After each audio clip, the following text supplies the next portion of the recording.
امریکا بیا 14 بیلیونه ډالر لګوي ترڅو د قیامت ورځې تیارې بیا ځلي جوړه کړي. دغه تیاره ده چې که چیرته نړیوال جنګ د اتومي اسلحو وشي نو پکې به ولسمشر او مهم کسان فضا ته جګیږي. په 1980 میلادي کال کې دا تیاره د بوینګ کمپنۍ لخوا جوړه شوې وه چې پکې ټول مجهز شیان دي د نړیوالې جګړې د پیلېدو په صورت کې. خو دا ځل د نوي کېدو قرارداد جالب هم دا ده چې د سیرا نیویدا کوآپریشن لخوا کیږي.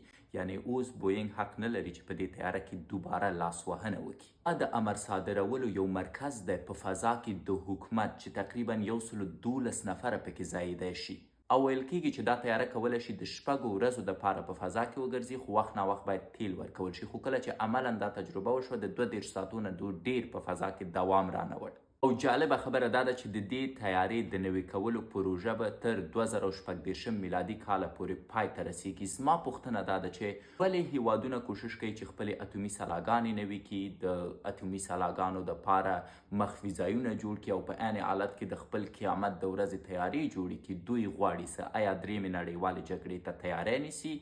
او که تیاری نیسي موږ افغانان د څه شي تیاری ونیسو؟